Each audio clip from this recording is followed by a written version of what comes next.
जय हिंद। स्वागत है आप सभी का आपके अपने YouTube चैनल अमृत एकेडमी पे।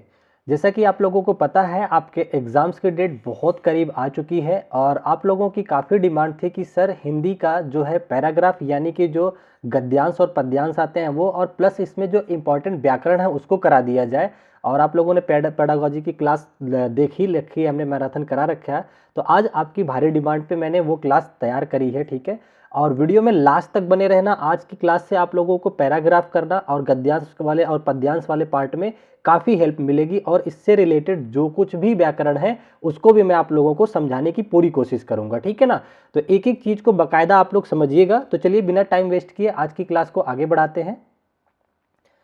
और बस आपको ये ध्यान देना है कि कोई भी चीज़ छूटे ना, और बिल्कुल खुले मन से चीज़ों को सुनना, सब समझ जाओगे। ठीक है ना, व्याकरण मैंने उतना ही लिया है जितना आपके सीटेड में पूछा जाता है। ठीक है, जैसे सबसे ज़्यादा क्वेश्चन जो बनते हैं प्रत्यय और उपसर्ग से बनते हैं। ठीक है ना, अगर मैं बात करता हूँ प्रत्यय की, तो प्रत्यय वो शब्दांश होते हैं जो किसी शब्द के अंत में जुड़ करके उसके व्याकरणिक रूप को क्या करते हैं, या फिर उसके अर्थ को परिवर्तित करने का काम करते हैं। क्या हुआ, फिर से समझते हैं। देखिए यहाँ लिखा भी है, प्रत्यय वह शब्दांश होते हैं, शब्द या फिर शब्दांश बोलते हैं। ठीक है ना, शब्दांश से मतलब होता है शब्द का कोई छोटा सा पार्ट, अंश। ठीक है ना, जो किसी शब्द के अंत में लगते हैं, ठीक है, में जुड़ करके उसके व्याकरणिक रूप या अर्थ में परिवर्तन कर देते हैं, उसे ही बोलते हैं हम लोग क्या, प्रत्यय। जैसे फॉर एग्जांपल समाज एक कोई शब्द है, मैंने समाज में एक शब्द जोड़ दिया इक, तो सामाजिक हो गया। अब देखिए इस समाज का मतलब था एक संस्था जो सारी चीजें चलती है, समाज। सामाजिक क्या हो गया, सामाजिक मानव हो गया, एक विशेषण बन गया, मतलब इसके अर्थों में भिन्नता आ जाती है। ठीक है ना, तो ये चीज ध्यान रखना कि जुड़ने से कुछ ना कुछ परिवर्तन होना चाहिए, वही प्रत्यय कहलाएंगे। ऐसे शब्द नहीं, अनायास कोई शब्द जुड़ करके नहीं बनाया जाता है। तो प्रत्यय में केवल वही शब्द आते हैं जिनके जुड़ने के बाद कुछ ना कुछ परिवर्तन देखने को मिले, और उसका कुछ ना कुछ क्या हो, सार्थक अर्थ हो। सार्थक अर्थ हो मतलब सार्थक हो, वो शब्द जो हो वो सार्थक हो, मतलब अर्थ के साथ हो। ठीक है ना, जैसे एग्जाम्पल के लिए मीठा। मीठा तो क्या है, एक क्या कहते हैं, पहली बात तो ये संज्ञा है, कौन सी, भाववाचक संज्ञा है। ठीक है ना, मिठास होती है जैसे, तो अगर उसमें आस जोड़ दिया तो मिठास बन गई। तो मीठा से क्या बन गया, मिठास। ये एक भाव है ना मिठास का, तो ये भाववाचक संज्ञा में बदल गया। और मिठास क्या होता है, एक फीलिंग्स होती है। ठीक है ना, एक भाव होता है। तो मीठा शब्द से क्या बन गया, मिठास। तो ये आस किसका किसका काम किया, यहाँ पे प्रत्यय का काम किया। ठीक है ना, उसी तरीके से लोहा हो गया, आर इसमें लग जाए तो लोहार हो जाता है, नाटक नाटककार हो जाता है। तो ये सिंपल सा इस तरीके से आपको पहचानना होता है। ठीक है, समझ गए प्रत्यय, इतना ही पूछेगा। अगर आपको बेसिक क्लियर है, अभी मैं क्वेश्चन और पैराग्राफ कराऊंगा तो सब कुछ क्लियर हो जाएगा। सेम इसी का उल्टा होता है उपसर्ग। जैसे ये शब्द के अंत में लगा था, वैसे ही उपसर्ग क्या होता है, शब्द के प्रारंभ में जुड़ करके इसके जो अर्थ को क्या करता है, परिवर्तित करने का काम करता है। ठीक है ना, जैसे वे शब्दांश जो किसी शब्द के आरंभ में जुड़कर उसके अर्थ में क्या है, विशिष्टता और परिवर्तन ला देते हैं। ठीक है ना, उसे उपसर्ग कहा जाता है। जैसे हार, हार हो गया ना, तो एक हार में अगर आ जुड़ जाए तो आहार बन जाता है। ठीक है ना, आहार का मतलब भोजन हो जाता है, हार का शब्द का अर्थ दूसरा होता है। ठीक है ना, वहीं अगर हम बोलते जैसे हार हो गया, हार के पहले अगर मैंने सम उपसर्ग लगा दिया तो संहार हो जाता है। ठीक है ना, संहार भी बोला जाता है इसको। मार डालना होता है इसका अर्थ होता है, तो अर्थ बदलते जाते हैं। ठीक है ना, एक हार में अगर मैंने प्रा उपसर्ग लगा दिया तो प्रहार बन गया, हार में वी उपसर्ग लगा दिया तो विहार बन गया, हार में उप लगा दिया तो क्या, उपहार बन गया, जो कि भेंट दिया जाता है। तो देखिए शब्द तो एक ही था, लेकिन इसके पहले उपसर्ग जुड़ जुड़ करके क्या हुए, इसके अर्थ में परिवर्तन लाने का काम किए। अगर बात करें उपसर्ग कितने तरह के होते हैं, तो लगभग 22 तरह के उपसर्ग होते हैं। फिलहाल आपसे सीटेट ये नहीं पूछता, सिंपल सा पूछतेगा इसमें कौन सा उपसर्ग है शब्द दे करके, कौन सा प्रत्यय है, इतना सा देता है। ज़्यादा डिटेल में नहीं जाना होता है, क्योंकि संस्कृत के उपसर्ग, हिंदी के और उर्दू के कई सारे उपसर्ग होते हैं, अलग अलग होते हैं, हमें अभी उतना डिटेल में नहीं जाना है। ठीक है ना, एक क्वेश्चन कभी कभी देखने को आपको मिल जाता है संधि से। संधि देखिए कई प्रकार का होता है, संधि का मतलब ही होता है मेल कराना। ठीक है ना, दो वर्णों के परस्पर मेल से उत्पन्न होने वाला परिवर्तन ही संधि कहलाता है। ठीक है ना, इसके बाद क्या होता है, एक कंप्लीट चीज दिखने लग जाती है। इसे संधि का अर्थ होता है मेल या फिर जोड़ करना। बस इतना ही जानो, इतना काफी है। स्वर संधि, व्यंजन संधि, अयोगवाह, पता नहीं कितनी कितनी संधियां होती है, वो सब कुछ नहीं पढ़ना है आपको। ठीक है ना, सिंपल सा बेसिक चीज जानना है। अभी क्वेश्चन में सब कुछ डिस्कस कर दूंगा मैं। ठीक है, उसके बाद आपका आ जाता है समास से क्वेश्चन बन जाता है कभी कभार, ठीक है ना। समास क्या होता है, अगर मैं इसकी परिभाषा से बात करें, समास का अर्थ होता है संक्षेपीकरण, ठीक है ना, चीजों को छोटा करना, ठीक है ना। दो या दो से अधिक शब्दों को मेल को समास कहते हैं। समास 6 भेद होते हैं। देखिए आपसे भेद नहीं पूछेगा पर आपको पता होना चाहिए, कई बार पूछ भी लेता है कि इसमें कौन सा समास है। देखिए इसके 6 भेद कौन कौन से हैं, अव्ययी भाव समास, कर्मधारय, द्विगु समास, तत्पुरुष समास, बहुब्रीहि समास, द्वंद्व समास। अगर थोड़ा सा मैं इसका एक्सप्लेनेशन करना चाहूँ, अव्ययी भाव समास में क्या होता है, प्रथम पद अव्यय होता है। अव्यय क्या होता है, अब अव्यय वो शब्द होते हैं जिन पर कोई भी लिंग जाति विशेष का कोई प्रभाव नहीं पड़ता है। वो पुल्लिंग के साथ भी वही काम करते हैं, स्त्रीलिंग के साथ भी वही काम करते हैं, ठीक है ना। जैसे कब हो गया, तब हो गया, इससे इसका क्या होगा, लिंग वगैरह से कोई प्रभाव नहीं पड़ता। तो ये सारी चीजें अव्यय होते हैं, ठीक है ना। उसके बाद कर्मधारय समास आता है। द्विगु समास की अगर मैं बात करूं तो संख्यावाची शुरू होता है, जैसे त्रिनेत्र हो गया। कोई भी द्विगु समास अगर संख्यावाची है तो उसे हम लोग द्विगु पढ़ते हैं, ठीक है ना। बहुब्रीहि की अगर मैं बात करूं तो इसमें अन्य पद प्रधान होता है, ठीक है ना। जैसे क्या होता है, दशानंद, मतलब 10 है आनंद जिसके, अर्थात वह, ये बात कर रहा है रावण की, ठीक है ना। तो इस तरीके से किसी अन्य, नीलकंठ, नीला है कंठ जिसका, अर्थात भगवान कृष्ण की बात कर रहे हैं, उनका भी कंठ, सॉरी शंकर जी की बात हो रही है, ठीक है ना। तो किसी अन्य व्यक्ति की अगर विशेषता हो उसे बहुब्रीहि कहा जाता है, ठीक है ना। द्वंद्व में आपको यहाँ पे हलंत देखने को मिलता है, जैसे माता पिता, भाई बहन, ठीक है ना। तो इस तरीके से जो देखने को मिलेगा उसे द्वंद्व बोला जाता है, उसमें द्वंद्व समास होगा। तो अगर ये चीजें आती है तो आपको पहचानने आना चाहिए, सिंपल है ये, बहुत ज्यादा टफ नहीं है, ठीक है। उसके बाद आपका आ जाता है विशेषण क्या होते हैं, ठीक है। विशेषण और एक विशेष्य होता है, ठीक है ना। विशेष्य, विशेषण और विशेष्य होते हैं, ठीक है ना। विशेषण क्या होते हैं, जो शब्द संज्ञा या सर्वनाम की विशेषता बताते हैं, ठीक है ना, उन्हें हम लोग विशेषण कहते हैं, ठीक है ना। जैसे फॉर एग्जाम्पल है, राम बहुत अच्छा लड़का है। राम बहुत अच्छा लड़का है, लड़का है कैसा, राम, तो अच्छा है, ठीक है ना। अच्छा क्या बता रहा है, लड़के की विशेषता बता रहा है, ठीक है ना। तो जिसके द्वारा विशेषता बताई जाती है उसे तो हम विशेषण बोलते हैं, लेकिन जिसकी विशेषता बताई जाती है उसे विशेष से बोलते हैं। तो इसमें विशेष से कौन हो गया, लड़का हो गया, ठीक है ना। रवि बहुत तेज दौड़ता है। क्या कौन तेज दौड़ता है, या तेज क्या, किसकी विशेषता बता रहा है, दौड़ने की विशेषता बता रहे, कैसे कैसे दौड़ रहा है, तेजी तेजी दौड़ रहा है। तो विशेषता किसकी हो गई, दौड़ने की हो गई। तो आप यहाँ पे विशेष से कौन बनेगा, तो दौड़ना जो हो जाएगा वो विशेष में आ जाएगा, ठीक है ना। तो इस तरीके से एक दो क्वेश्चन आते हैं जिसको आपको पहचानना होता है। अभी मैं पैराग्राफ कराऊंगा तो उसमें आपको डिटेल में समझा दूंगा कैसे आते हैं, ठीक है। तो इस टॉपिक से कर लोगे, विशेषण विशेष से अगर क्वेश्चन आ गया, वेरी नाइस। अगला जो आपका टॉपिक बनता है वो देखिए समानार्थी शब्द से बनता है। इसमें क्वेश्चन ऐसे पूछता है कि कौन से समूह में भिन्नार्थक वाले शब्द है, दे देगा। तो अगर हमें समानार्थी का ज्ञान होगा तो हम ये पहचान पाएंगे कि ये भिन्न नहीं है, तो वही हमें पकड़ना होता है, ठीक है ना। जैसे आप सवेरा को सुबह भी बोलते हैं, समानार्थी से मतलब वही है। जैसे आपका स्कूल में कोई दूसरा नाम है और घर पे कोई दूसरा नाम है, ठीक है। घर पे सोनू मोनू कुछ नाम है, स्कूल में कुछ और आदित्य वगैरह कुछ नाम है। तो अब क्या होता है कि व्यक्ति तो आप एक हो, एक ही को दो तरीके से जाना जाए। जैसे सुबह को ही सवेरा भी कहा जाता है, तो ये समान अर्थ देते हैं, ठीक है ना। पुष्प हो गया, फूल हो गया, एक ही अर्थ देते हैं। उसी तरीके से नेत्र, आंख, पंछी, पक्षी और चिंता, फिक्र, ये देखिए अभी आपसे पूछा जाएगा, ये सीटेट में पूछा हुआ क्वेश्चन है, चिंता और फिक्र का, ठीक है ना, समानार्थी। पृथ्वी को धरती भी कहा जाता है, प्रसन्न को खुश भी कहा जाता है, मदद की सहायता भी कही जाती है, गृह को घर भी कहा जाता है, हवा को पवन भी कहा जाता है। इस तरीके से तमाम होते हैं, ठीक है ना। तो आपको बस बेसिक नॉलेज होनी चाहिए। चलिए यहां तक अगर आप समझ गए तो अब हम आगे बढ़ते हैं। एक आधी क्वेश्चन आपको देखने को विलोम से मिल जाता है। विलोम का मतलब होता है बिल्कुल विपरीत हो, ठीक है ना। जो जैसे अंतंग का बहिरंग होता है, अकर्मक का सकर्मक होता है, अग्र का पक्ष होता है, अधोमुखी का ऊर्ध्वमुखी होता है, नीचे से ऊपर तो ऊपर से नीचे होता है, अधोगामी से ऊर्ध्वगामी होता है, अति का अल्प होता है। अति मतलब अत्यधिक, मतलब ज्यादा, अल्प मतलब कम। अनुकूल का प्रतिकूल होता है, मतलब जहां हम रहते हैं वहां के अनुकूल हो जाते हैं। प्रतिकूल का मतलब जहां हम ना रह सके, ठीक है ना, ये होता है। अपव्यय का मितव्यय होता है। अपव्यय मतलब होता है ज्यादा खर्च करने वाला व्यक्ति। मितव्यय मतलब बहुत मितव्ययी है, कंजूस हो गया, बहुत कम खर्चने वाला, ठीक है ना। अज्ञात का अनाद्यात हो जाता है, आधुनिक का पुरातन हो जाता है, ठीक है ना। आसक्त का अनासक्त हो जाता है, आरूढ़ का अनारूढ़ हो जाता है। तो इस तरीके से तमाम होते हैं, ठीक है ना। जब मैं कभी डिटेल में पढ़ाऊंगा तो और पढ़ाऊंगा, फिलहाल आप लोग को एक बेसिक नॉलेज होना चाहिए अपने पैराग्राफ में आए हुए क्वेश्चन को सॉल्व कर पाओ ताकि, ठीक है। चलिए यहाँ पे देखिए और भी है कुछ। आज़ादी की गुलामी होती है, आज़ाद का गुलाम होगा, अगर आज़ादी है तो गुलामी आएगा। देखिए जो शब्द जिस रूप में होता है उसका विपरीत भी उसी रूप में देना पड़ता है, ठीक है ना।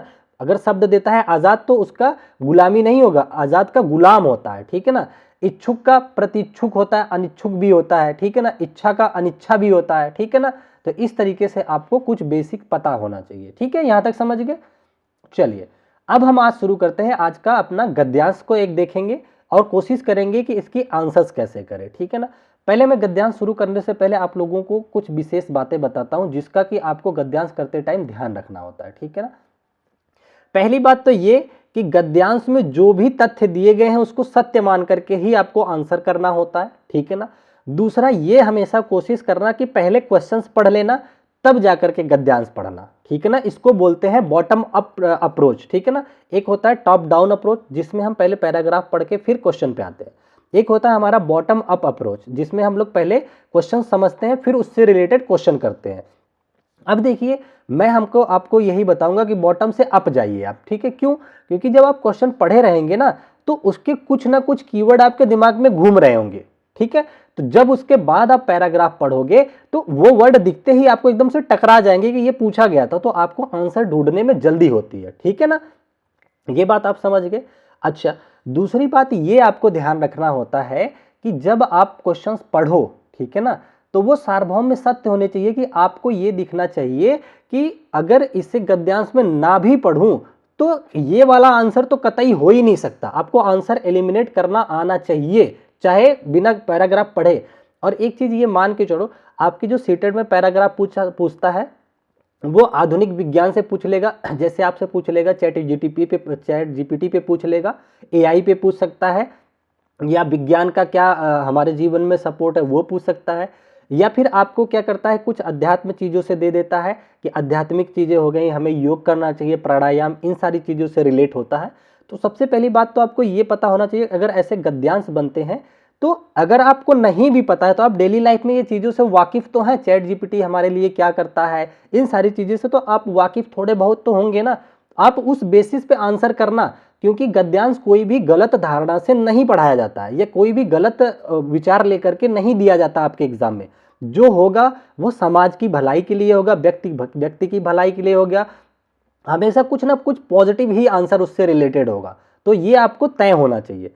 जैसे अगर मैं यहाँ कह रहा है, मैं अगर देखूं कह रहा है गद्यांश के आधार, पहले मैं क्वेश्चन पढ़ूंगा, ध्यान से देखना, जैसे मैं अटेम्प्ट कर रहा हूं ऐसे अगर अटेम्प्ट करेंगे तो काफी हद तक आप अपने मार्क्स को इंप्रूव कर पाएंगे, ठीक है। यहां कह रहे हैं गद्यांश के आधार पर कहा जा सकता है कि एआई ऐसी होनी चाहिए, एआई मतलब आर्टिफिशियल इंटेलिजेंस की बात कर रहा है, ऐसी होनी चाहिए। पहले मैं इसका ऑप्शन अगर मैं पढ़ूं, मैंने अभी गद्यांश नहीं पढ़ा लेकिन मैं अपनी बेसिक जानकारी पे अगर एआई के कुछ ऑप्शन एलिमिनेट करना चाहूं तो क्या कर सकता हूं। कह रहा है मानवीय क्षमताओं को कम करने के लिए उद्देश्य है क्या। क्या अगर आप बताओ पैराग्राफ में कुछ भी दिया हो, आपका पुराना जो नॉलेज है, सीडीपी में पढ़ाता है ना आप लोग को कि पुराने ज्ञान को जोड़ना चाहिए हमें, तो आप जरा सोचो एक बारी कि एआई के बारे में एक दो चीजें तो एलिमिनेट कर सकते हो। क्या कभी वो मानव क्षमता को घटाने के लिए कोई भी वैज्ञानिक काम किया जाता है कि मानव की क्षमता घटाने का उद्देश्य हो उसका, ये नेगेटिव हो गया, तो ये आंसर तो होगा ही नहीं। पैराग्राफ में क्या है उसको भी हम देख लेंगे, ठीक है ना। दूसरा कह रहा है मानवीय गुणों का संस्कार दे, ठीक है, इस पे सोचेंगे कि पैराग्राफ में क्या कह रखा है, ठीक है ना। कह रहा है कम समय में अधिक कार्य करे, ये भी सोचनी है, सोच लेंगे। कह रहा है बिना बुद्धि के सारे जवाब दे दे। देखो क्या एआई का ये उद्देश्य है कि बिना बुद्धि इस्तेमाल के सारे जवाब दे दे, ये भी नेगेटिव की तरफ जा रहा है, तो ये तो कभी आंसर नहीं होगा। कोई भी पैराग्राफ हमें ये ज्ञान नहीं देगा, क्योंकि कोई भी गद्यांश अगर पब्लिक किया जाता है किसी एग्जाम के माध्यम से या किसी भी माध्यम से, तो उसका अदर वे में भी उद्देश्य होता है कि उसका पॉजिटिव इंपैक्ट पड़ना चाहिए जो बच्चा उसे पढ़ रहा है, ठीक है ना। तो इस तरीके से आपको क्वेश्चन पढ़ना है। तो पहला क्वेश्चन मैंने पढ़ लिया, पहले मैं क्वेश्चन पढ़ूंगा फिर अभी पैराग्राफ पे चलता हूं, ठीक है ना, तभी देखना कितना आसान लगेगा। दूसरा कह रहा है, और एक चीज ये ध्यान देना, पैराग्राफ से कुछ ऐसे क्वेश्चन पढ़ेंगे मिलेंगे आपको जिसको कि आपको उसका आंसर करने के लिए पैराग्राफ पढ़ने की भी जरूरत नहीं होगी, जो ग्रामर पोर्शन है, ठीक है ना। जैसे कह रहा है समूह से भिन्न शब्द कौन सा है। अब मुझे बताओ, इन्हीं चारों ऑप्शनों में सही आंसर मिल जाएगा, तो इस क्वेश्चन के आंसर के लिए मुझे पैराग्राफ पढ़ने की कोई जरूरत नहीं है। जैसे देखिए, पढ़ाई लिखाई है एक समूह, दूसरा है रात का दिन है, कंकड़ पत्थर है, चाय वाय है। तो मुझे ये बताओ, पढ़ाई का मतलब उल्टा हो गया लिखाई, विलोम बता रहा है, दिन का रात बता रहा है, कंकड़ का पत्थर बता रहा है, तो एक तरह से विलोम शब्द का रिलेशन हो रहा है। चाय वाय का मतलब होता है एक, आप लोगों ने पढ़ा होगा, सार्थक और निरर्थक शब्द, ठीक है ना।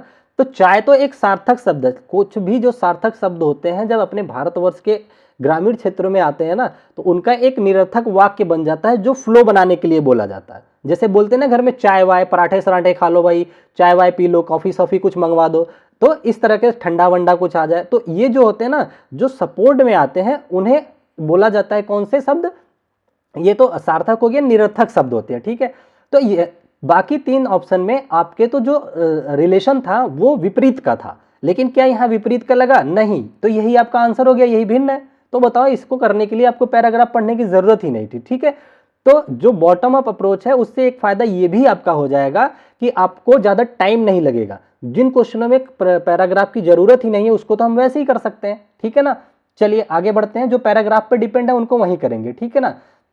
अब जैसे देखिए, एक क्वेश्चन ये है, मानवी शब्द में प्रत्यय है, तो मुझे बताओ, मैं अगर पैराग्राफ ना भी पढ़ूं और मुझे प्रत्यय का अगर ज्ञान है तो मैं तो कर सकता हूं, ठीक है ना।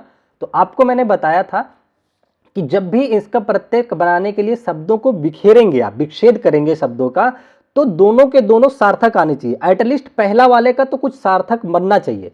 अगर मैंने मानवी को तोड़ू तो मैं तो यही लिखूंगा, मानव पहले तो आएगा, मानव तो 100% आएगा, क्योंकि मानव के अलावा कुछ भी नहीं आएगा, ठीक है ना। तो मानव तो यहां तक पूरा आ चुका है, रुक जाओ, मानव, मानव जब हमारे पास निकल करके शब्द आ गया, तो अब बचा क्या? बड़ी ई की मात्रा यहां बच गई, तो बड़ी ई की मात्रा ये होती है और या बच गया, ठीक है ना। तो हमारे पास तो यही हो गया, मानव प्लस या होना चाहिए मेरा अर्थ। वी ये तो कभी हो ही नहीं सकता भाई, वी अगर मैंने बाहर ले लिया तो मन क्या होता है? मन से कोई मतलब नहीं है, ठीक है ना, हमसे मानवीय से पूछा है, ठीक है ना, मनवीय नहीं होता है कुछ, ठीक है, क्योंकि तोड़ने के बाद कुछ हमें अर्थ वाला भी बनना चाहिए, ठीक है। तो ये तो देखो आंसर नहीं हुआ, तो हमारा सिंपल सा आंसर तो मिल चुका है, ई आना चाहिए, या तो होगा ही नहीं, ई भी नहीं होगा। छोटी ई की मात्रा होती तो हो जाता, यहाँ बड़ी ई की मात्रा थी तो हमने बड़ी ई ले लिया। आई होप अब आपको समझ में आ गया होगा कि प्रत्यय कैसे निकाला जाता है, ठीक है ना। चलो आगे बढ़ते हैं अगले क्वेश्चन पे। आगे आपसे देखिए यहाँ पे क्या कह रहा है, कह रहा है एआई शारीरिक श्रम से जुड़े कार्यों पर संभवतः सबसे कम प्रभाव डाले, इससे कौन सा कार्य प्रभावित नहीं होगा। देखिए वैसे तो ये पैराग्राफ से अभी हम करेंगे, इसको अभी होल्ड पे रखते हैं, ठीक है ना, पैराग्राफ पढ़ाऊंगा अभी तब समझ आएगा।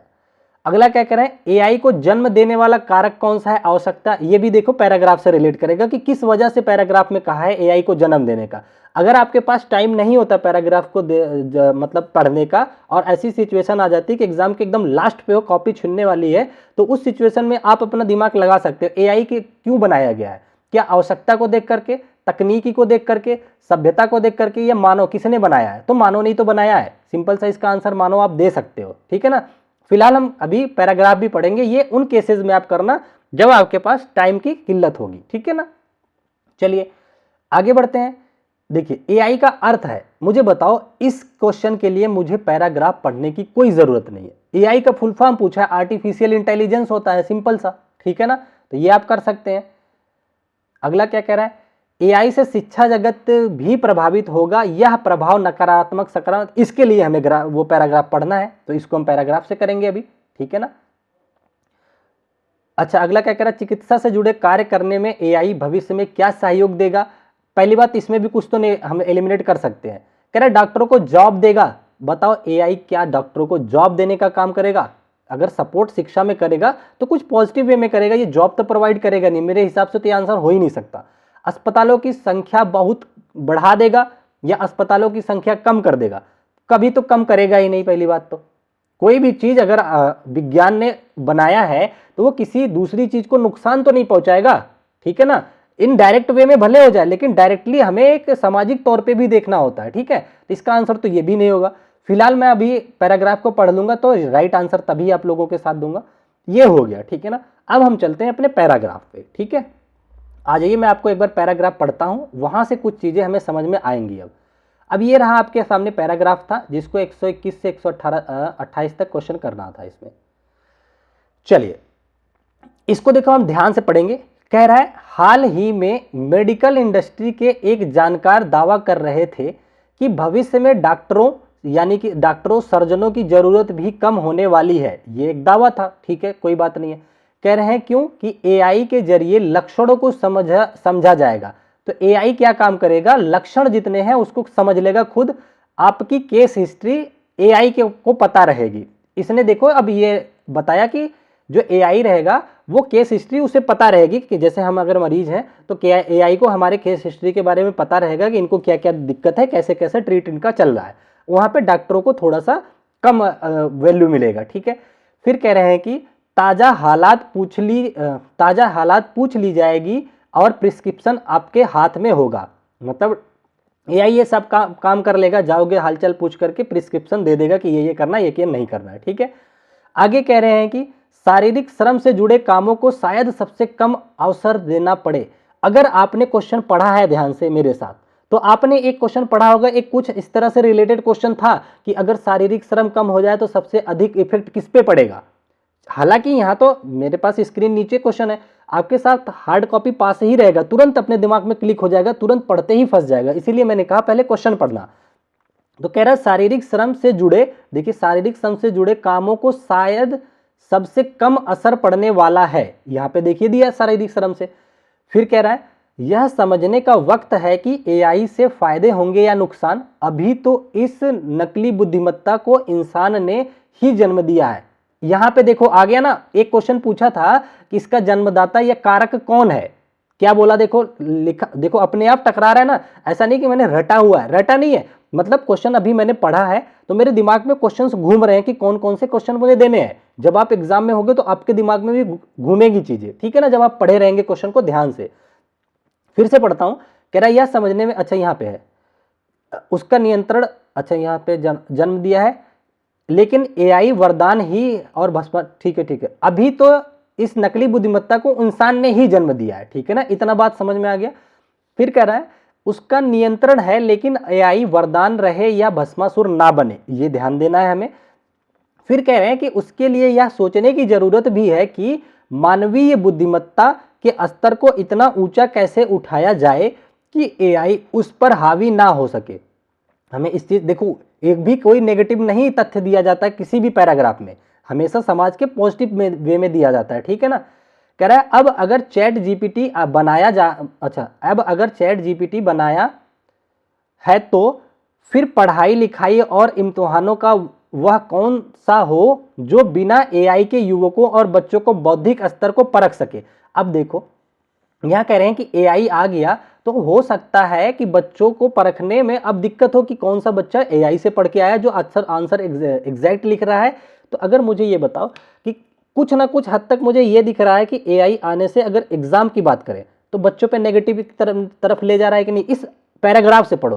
कह रहा है अब अगर चैट जीपीटी बनाया है तो फिर पढ़ाई लिखाई और इम्तिहानों का वह कौन सा होगा जो बिना एआई के युवाओं और बच्चों को बौद्धिक स्तर को परख सकेगा। कौन है जो परख सकेगा दोनों की बुद्धि को, बच्चों की और उसकी। हो सकता है बच्चा एआई से नकल कर रहा हो, इसका मतलब तो एआई शिक्षा के क्षेत्र में एक नेगेटिव इंपैक्ट डाल रहा है। परीक्षा तो कराई जाती है कि ईमानदारी से चीजें आए, कोई नकल ना हो, कोई ज्यादा वो ना हो, लेकिन यहाँ तो कुछ थोड़ा सा लग रहा है कि गड़बड़ हो जाएगा, बच्चे तो एआई पे डिपेंड हो जाएंगे, ठीक है ना।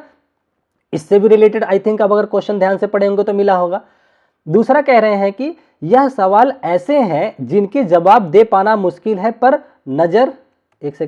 नजर जरूरी रखना चाहिए, अच्छा रखनी चाहिए। वैज्ञानिकों को भी तय करना चाहिए कि एआई ऐसी हो जो इंसानियत फैसले में मददगार हो, ठीक है ना। तो देखिए अभी तक हमें जो समझ आया ये आया कि समाज के परिप्रेक्ष्य में चीजों को कहा है। तो एक दो आंसर तो मुझे टकरा गए थे, अब हमने पढ़ लिया। अब हम चलते हैं अपने क्वेश्चन पे।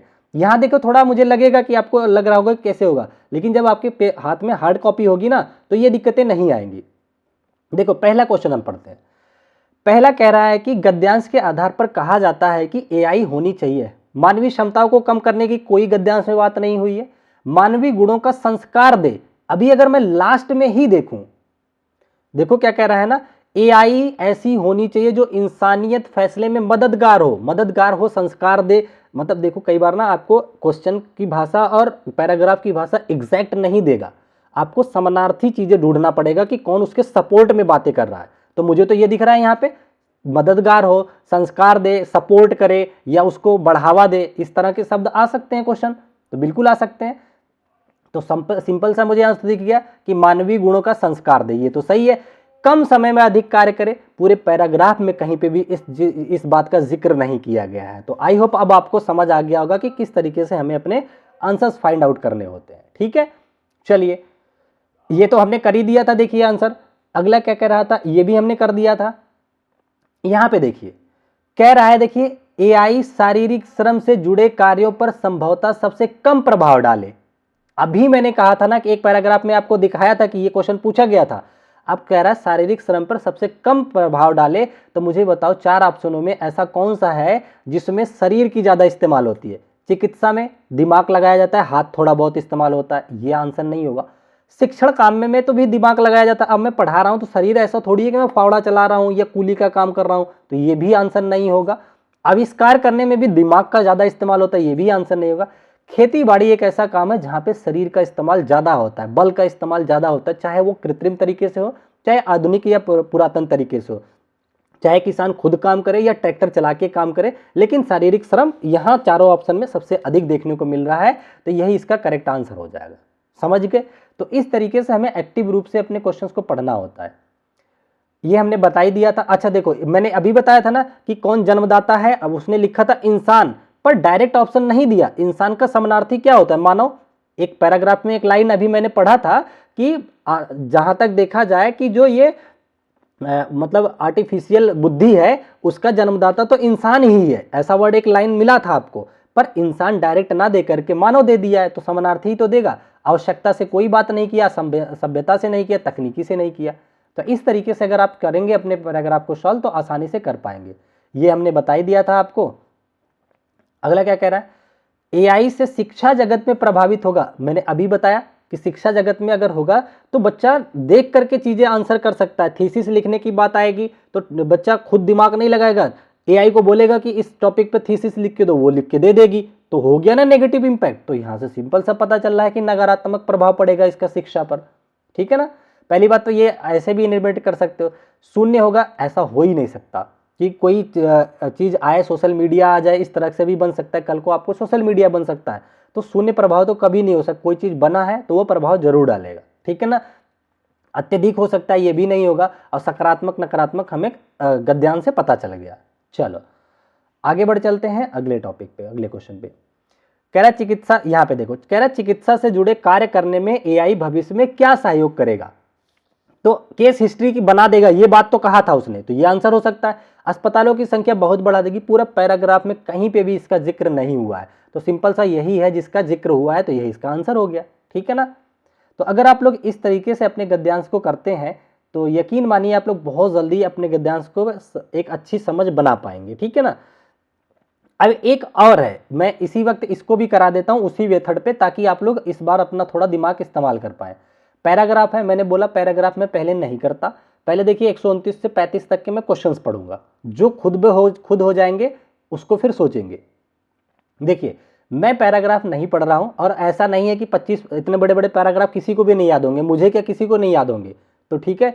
तो यहां पे देखिए क्वेश्चन पढ़ रहा हूं, मैं सोचूंगा कि कौन सा इसका आंसर सच में नहीं हो सकता। कह रहा है जीवन के लिए सर्वाधिक महत्वपूर्ण है। अब तो ये जीवन से रिलेटेड, अब भी जीवन अपने पास है। ठीक है ना, कह रहा है योग के माध्यम से प्राणायाम करना, कुछ नहीं कह सकते। प्राण के माध्यम से योग करना, योग के माध्यम से तो हम जीवन को अच्छा बना सकते, प्राण के माध्यम से ये नहीं समझ आ रहा है मुझे। कह रहा है प्राण और शरीर का दीर्घायु होना, प्राण और शरीर का सामंजस्य होना जीवन के लिए सर्वाधिक महत्वपूर्ण क्या लग रहा है। अगर आप पैराग्राफ भी ना पढ़ो तो एक चीज तो लग रहा है कि योग के माध्यम से प्राणायाम करना, ये कुछ हद सकता है कि जीवन के लिए सर्वाधिक वर्ड दे दिया, तो ये भी कुछ हद तक नेगेटिव जा रहा है, लेकिन मैं होल्डिंग पे रखूंगा।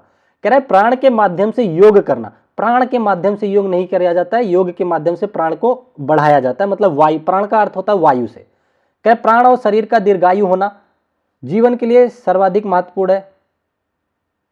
ये भी पता नहीं, हो सकता है कि जीवन और शरीर दोनों काफी दीर्घायु हो। तो अब इसको हम पैराग्राफ पे छोड़ देंगे, कोई बात नहीं। चलिए आगे बढ़ते हैं। यहां देखिए, अब बताओ विशेषण शब्द के लिए कह रहा है विशेषण शब्द का उदाहरण नहीं है। तो मुझे बताओ, जब विशेषण शब्द का उदाहरण जो नहीं है, इसका कोई पैराग्राफ से लेना देना है? कोई लेना देना नहीं, हमें यहां पहचान लेंगे। कह रहा विशेषण शब्द का उदाहरण नहीं है संतुलित।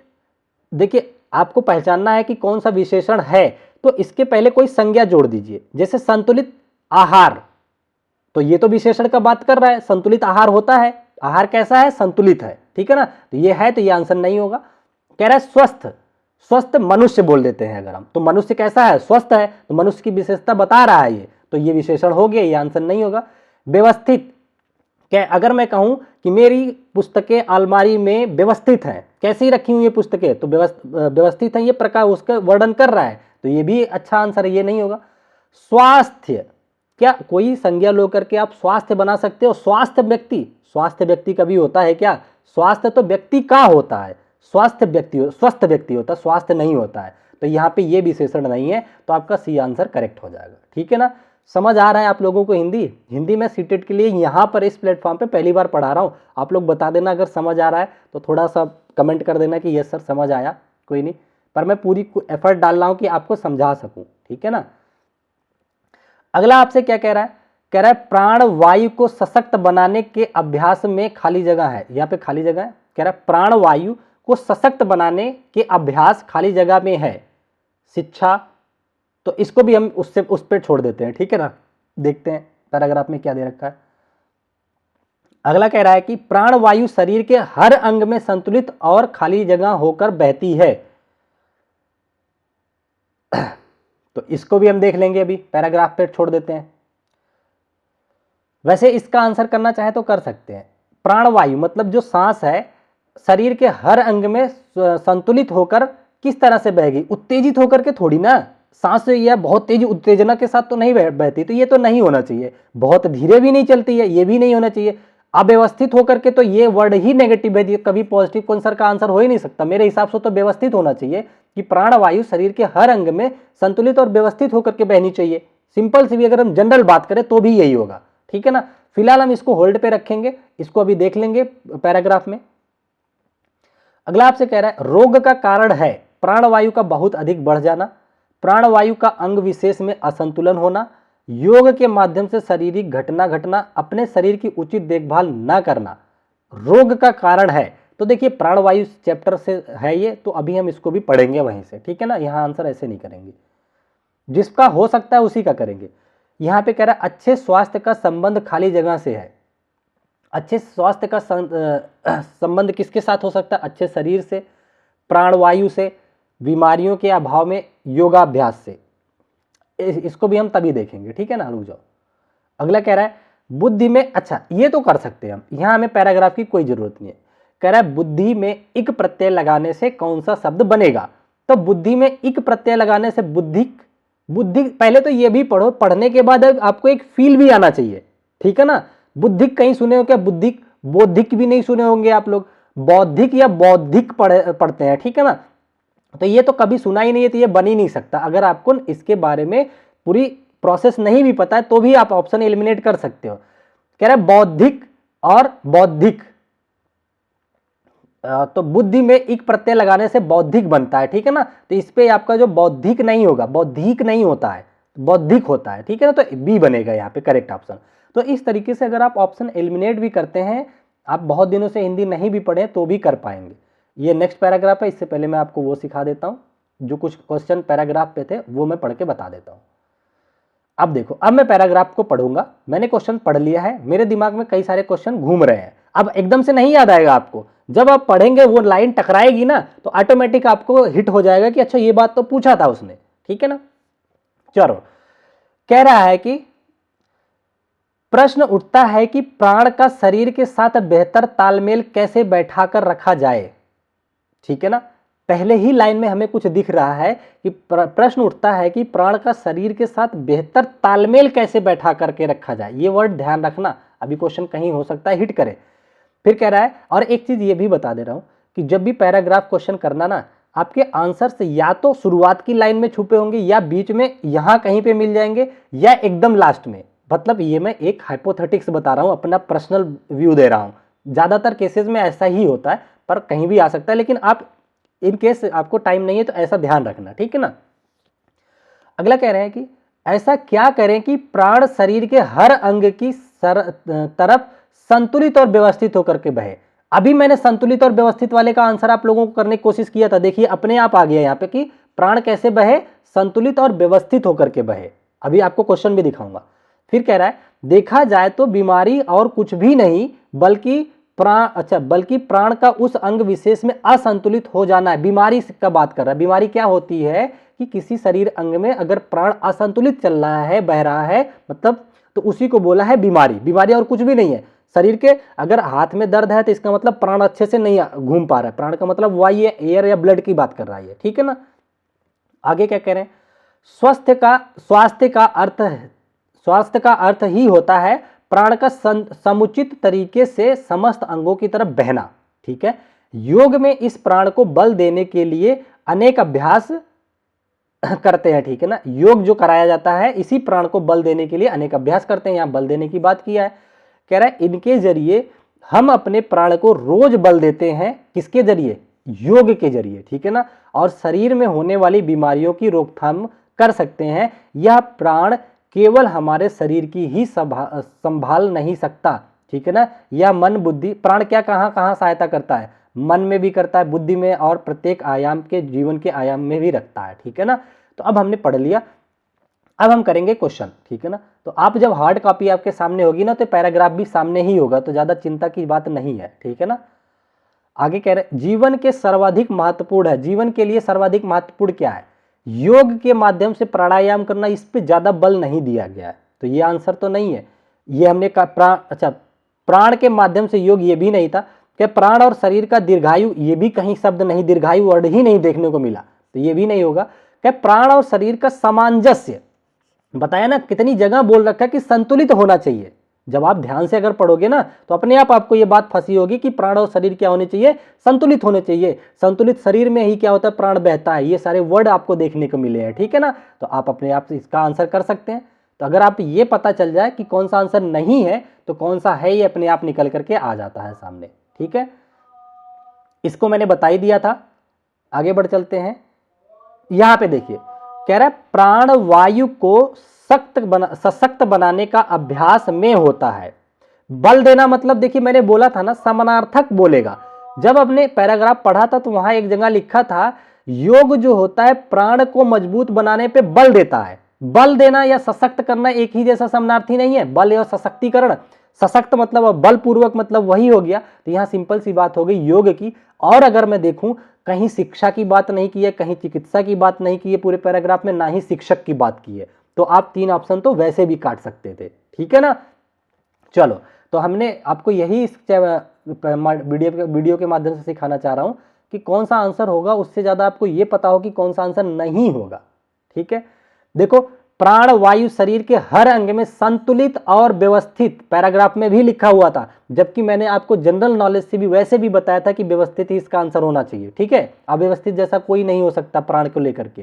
तो आप इस तरीके से आंसर अपना पकड़ सकते हैं, ठीक है। समझ में आ रहा है आप लोगों को हिंदी मेरे से। आगे बढ़ चलो। आगे कह रहा है रोग का कारण क्या है। अभी मैंने बताया था रोग का कारण यही उसमें पैराग्राफ में लिखा था कि सही प्राण सही जगह पे सही अंग में अगर नहीं जा रहा है तो आदमी बीमार हो जाता है, यानी कि रोगी हो जाता है। तो सिंपल सा है कि प्राण वायु अंग विशेष में असंतुलन हो। प्राण वायु और अंग विशेष में, जैसे हाथ में प्राण वायु अच्छे से ना बहे तो इसका मतलब बीमार है हाथ। यही तो कहना चाह रहा था उस पैराग्राफ में। प्राण वायु बहुत अधिक हो ये कोई बात नहीं कह रहा है। योग के माध्यम से शारीरिक शक्ति घटाना ये भी कोई बात नहीं, अपने शरीर में उचित देखभाल करना ये भी नहीं है। रोग का कारण यही उस पैराग्राफ में बताया गया है कि शरीर के जिस भाग में प्राण अच्छे से नहीं फ्लो कर रहा है उसे हम रोगी कह देते हैं, ठीक है ना, उसे बीमार कह देते। बीमार मैंने बोला ना समानार्थी शब्द होता है, वहां बीमार लिखा था बीमारी कहता था, यहां रोग दे दिया। आगे देखिए क्या कह रहा है, अच्छे स्वास्थ्य का संबंध से है तो प्राणवायु से है। बताया था ना, अच्छा स्वास्थ्य, अच्छी शरीर में अच्छा प्राणवायु अगर बहेगा तो स्वास्थ्य अच्छा होगा। सिंपल सा योगाभ्यास का कोई बात नहीं कि अच्छा शरीर की बात नहीं की, बीमारी के अभाव की बात नहीं की है, ठीक है ना। तो जो बातें नहीं की है वो तो वैसे भी आप एलिमिनेट कर सकते हैं। चलो ये मैंने बता ही दिया था। एक ये पैराग्राफ है, आप लोग स्क्रीनशॉट ले लीजिए, ठीक है। इसको मैं लास्ट में कराऊंगा अगर टाइम बचता है तो, नहीं तो मैं इसको यहीं पे रख दूंगा, ठीक है। इसको आप खुद करोगे, ये पैराग्राफ पढ़ना। मैं इस पीडीएफ को टेलीग्राम पे डाल दूंगा, आप खुद भी ट्राई करना। इसके रिलेटेड क्वेश्चन यहाँ पे है, देखिए। अगर टाइम बचता है तो अभी करा दूंगा, घबराओ मत। कह रहा है विशेषण विशेष का उदाहरण नहीं है, ये तो आप वैसे कर सकते हो। बताइए, रूपात्मक परिवर्तन है, विशेषण विशेष है, रूपात्मक व्यक्ति या परिवर्तन कितना हुआ, अच्छा परिवर्तन, बुरा परिवर्तन। अंधेरा युग, युग कैसा है, अंधेरा है, ठीक है ना। अंधेरी रात कैसी है, अंधेरी है। युग कैसा है, सतयुग है, आधुनिक युग है। ये विशेषताएं बता रहे हैं, तो ये विशेषण है। तो कह रहा है कौन सा नहीं है। आध्यात्मिक दुनिया, दुनिया कैसी है, आध्यात्मिक है। व्यक्ति कैसा है, आध्यात्मिक है। दुनिया कैसी है, आधुनिक दुनिया है, ये विज्ञान की दुनिया है ये। तो इस तरीके से ये कुछ ना कुछ विशेषता बता रही है। मानव, कोई विशेषण नहीं होता, किसी की विशेषता मानव वर्ड से बताए हो आप लोग, अस्तित्व तो नहीं होता है, ठीक है ना। तो यहाँ पे जो करेक्ट आंसर हो जाएगा सी हो जाएगा। जो व्याकरण है उसका आंसर बता दे रहा हूँ, बाकी पैराग्राफ आप खुद ढूंढना। कह रहा है उन्नति प्राप्त करने के लिए आवश्यक है कि मनुष्य अपनी खूबियों को जान ले, अपनी कमियों को जान ले, अपने लक्ष्य की ओर चलता रहे, संघर्षरत रहे और विद्रोह करे। देखो विद्रोह करने जैसा वर्ड आ गया तो ये आंसर तो नहीं होगा। अपने लक्ष्य की ओर चलता रहे ये हो सकता है, अपनी कमियों की जान ले ये भी हो सकता है, अपनी खूबियों को जान ले ये भी हो सकता है। तो ये आप पैराग्राफ पढ़ना और ढूंढ करके अपना कर लेना, ये आपके प्रैक्टिस के लिए है। मैंने 2 पैराग्राफ करा दिए आपको, अब मैं 2 वो करा देता हूँ पद्यांश जो आते हैं, ठीक है ना। ये भी गद्यांश के आधार पे है तो आप करोगे, इसकी भी स्क्रीनशॉट ले लेना। अध्यात्म शब्द में एक, देखिए नहीं, अध्यात्म शब्द में एक प्रत्यय लग जाने से क्या बनता है, आध्यात्मिक बनता है। ये जो छोटा होता है ये बड़ा बन जाता है, ठीक है ना। अध्यात्म, आध्यात्मिक कुछ नहीं वर्ड होता, आध्यात्मिक होता है। तो यहाँ पे सी ऑप्शन आपका करेक्ट हो जाता है, ठीक है, यही तो है ना। आध्यात्मिक, यहाँ से आध्यात्मिक दिया है, ये कोई वर्ड नहीं होता है। आध्यात्मिक नहीं होता है, पूरा धा नहीं होता है। तो ये आपका जो करेक्ट आंसर हो जाएगा सी हो जाएगा, ठीक है। चलिए यहाँ पे देखिए, कह रहा है मानव शब्द में किस प्रत्यय और उपसर्ग का प्रयोग संभव है। तो मानव से क्या बनता है, मानवीय बनता है। तो बड़ी ई आ जाएगा, ये वाला तो आ सकता है, ये हो सकता है, ये हो सकता है, ये तो नहीं होगा।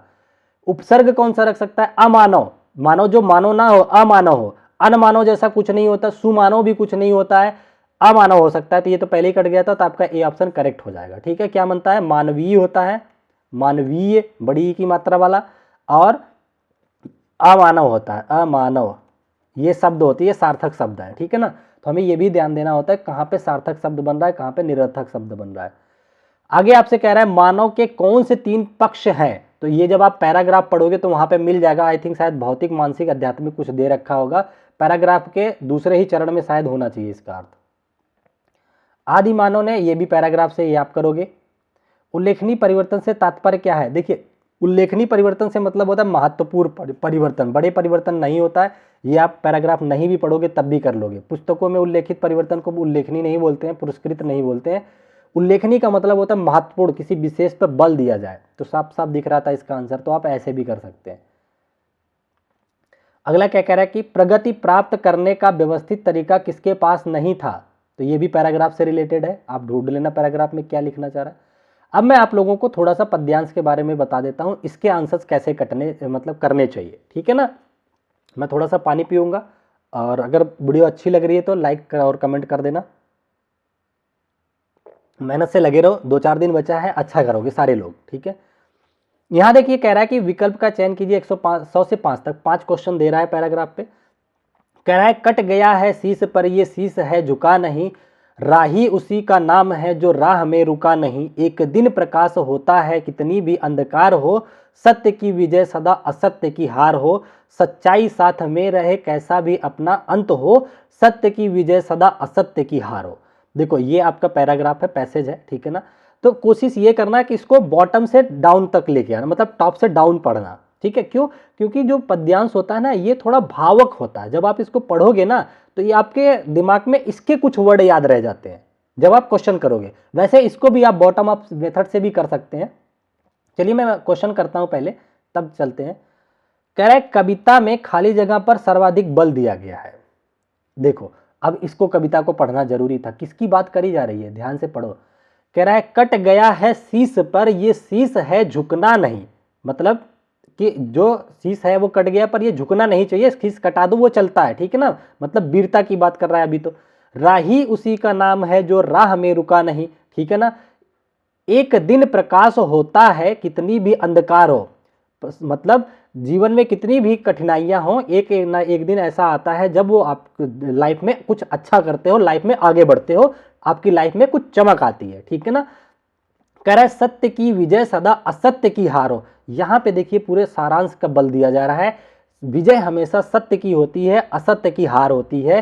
सच्चाई साथ में रहे कैसा भी अपना अंत हो, ठीक है ना। आपको सच्चाई के साथ हमेशा चलना चाहिए, लास्ट क्या होगा वो नहीं किसी को पता है, ठीक है ना। सत्य की विजय सदा सत्य की हार हो। पैराग्राफ में ना लास्ट में तुकांत करने के चक्कर में आपको आंसर मिल जाता है, सत्य या असत्य की बात यहाँ पे चल रही है। तो देखिए इस पे क्या कह रहा है, कह रहा है कविता में खाली स्थान पर सर्वाधिक बल दिया गया, प्रकाश पे बल नहीं दिया जाता है, प्रकाश यहाँ पे सपोर्टिव आंसर है इसका। अंधकार, देखिए किसी भी क्वेश्चन का नेगेटिव आंसर मत लेना, अंधकार की बात नहीं है, राह की बात नहीं है, यहाँ पे सत्य की बात करी गई। देखिए सत्य की विजय सदा असत्य की हार हो, कभी असत्य यहाँ देख के बल मत दे देना। किसी भी कविता का मतलब ये नहीं होता कि आपको या समाज को नेगेटिव चीजें मिले, ठीक है ना। तो वहां पे ये सत्यता को उभार करके बताना चाह रहा है, तो यहाँ पे सत्य इसका करेक्ट आंसर हो जाएगा, ठीक है ना। आगे पैराग्राफ के क्वेश्चन पढ़ लेते हैं हम। कह रहा है देखिए अंधकार का खाली स्थान का प्रतीक नहीं है, तो आपको अंधकार के समानार्थी शब्द पता होने चाहिए, इसीलिए मैंने समानार्थी आपको सिखाया है शुरू में। तो खाली स्थान अंधकार का नहीं है, अंधकार मतलब होता है नेगेटिव चीजें। अगर हम रियल लाइफ में जो अंधकार को जोड़ें तो नेगेटिव चीजें, बुराई एक नेगेटिव चीज है तो आंसर नहीं होगा, निराशा नेगेटिव आंसर नहीं होगा, चुनौती भी, समाधान, चुनौतियों को भी कुछ तरीके तक कुछ हद तक हम नेगेटिव ले सकते हैं, ठीक है ना। तो ठीक है ना, क्योंकि चुनौतियां आती हैं तो हम परेशान भी हो जाते हैं, कुछ लोग इस तरह, ये सारी चीजें होती हैं, इसको कुछ हद तक लिया जाएगा इसका प्रतीक, लेकिन कह रहा है कि प्रतीक नहीं है समाधान का, ठीक है ना। बाकी आप ऑप्शन पे जाएंगे, इसको चाहे तो होल्ड रखें, पैराग्राफ से अगर हम देखना चाहें तो देख सकते हैं। चुनौतियों का तो डायरेक्ट कोई बात नहीं करा गया है, ठीक है ना। कट गया है शीश पर शीश झुका नहीं, राही वही उसी का नाम है जो राह में रुका नहीं, एक दिन प्रकाश होता है कितना भी अंधकार हो, सत्य की विजय सदा असत्य की हार हो, सच्चाई साथ में रहे कैसा भी अपना अंत हो, सत्य की विजय सदा असत्य की हार हो, ठीक है ना। सत्यता पर बल दिया है, चुनौती के कोई वो नहीं है, चुनौती को भी यहाँ पे हम लोग ना नेगेटिव ही लेंगे, ठीक है ना। तो ये भी आंसर नहीं होगा, जो इसका करेक्ट आंसर है समाधान से, समाधान, क्योंकि समाधान कहीं से भी नेगेटिव नहीं दिख रहा, समाधान तो पॉजिटिव चीज है, ठीक है ना। अगला क्या कह रहा है, कविता के अनुसार राही की विशेषता है, कह रहा है हर तरह के से काम निकालना, ऐसी बात नहीं है, हर तरह के मार्ग पर चलते रहना, हर परिस्थिति में विजयी रहना, हर परिस्थिति में कार्यरत रहना, ये ज्यादा प्रभाव पाड़ी है, ठीक है ना। कैसी भी परिस्थिति हो वो कार्यरत रहना चाहिए, जो मतलब राही है। अगर आप एक बार पैराग्राफ फिर पढ़ोगे तो समझ जाओगे।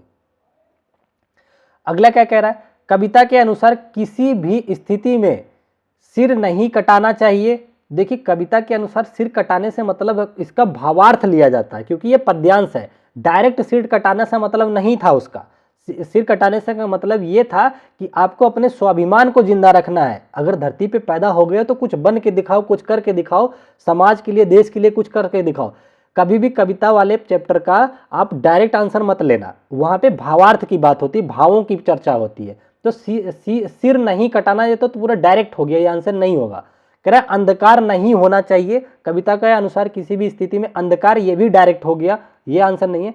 कह रहा है स्वाभिमान बना रहना चाहिए, ये कहना चाह रहा था वो, ठीक है, दुखी नहीं होना चाहिए, ये भी नहीं है।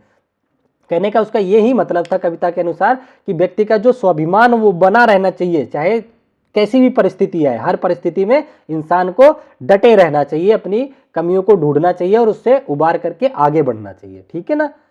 चलिए आगे देखिए क्या कह रहा है, फिर से देखिए समूह से भिन्नार्थक आ गया, चुन लीजिए आप। समूह से भिन्न शब्द युग्म है, हार बिहार, जय का पराजय विलोम होता है, सत्य का असत्य विलोम होता है, प्रकाश का अंधकार विलोम होता है, हार विहार ये नहीं है, विपरीतार्थी नहीं है, तो ये अलग हो गया। तो इस तरीके से आप पकड़ लेंगे आंसर। अगला क्या कह रहा है, इस कविता का मुख्य स्वर क्या है। कहीं पे भी तमस अंधकार मतलब उस तरीके की बात नहीं करी है। ओज का मतलब होता है तेज, तो ये की बात नहीं करी। श्रृंगार का तो बिल्कुल ही नहीं किया। यहाँ पे जो रिलेटेड है ये देशभक्ति से रिलेटेड है, ठीक है ना, कि हमें, अगर आप पैराग्राफ को फिर से पढ़ेंगे तो शीश कटना नहीं चाहिए या शीश कट जाना चाहिए, स्वाभिमान नहीं जाना चाहिए, ये देशभक्ति से रिलेटेड बातें हैं, ठीक है ना। तो इसका जो कविता का पूरा सार है वो देशभक्ति से। तमस अंधकार को बढ़ावा नहीं दिया गया, वो अंधकार को नेगेटिव वे में दिखाया यहाँ पे, ठीक है ना। तो आपका जो करेक्ट आंसर हो जाएगा डी हो जाएगा। एक देखिए फिर से पैराग्राफ आया, आप इसको भी देख लीजिए कितना टाइम हुआ, मैं एक बार टाइम चेक कर लेता हूं। ठीक है, अभी मैं इस पहले एक और पद्यांश करा दूं फिर इस पे आता हूं, ठीक है ना। चलो इसके फिलहाल ग्रामर वाले पोर्शन में करा ही देता हूं।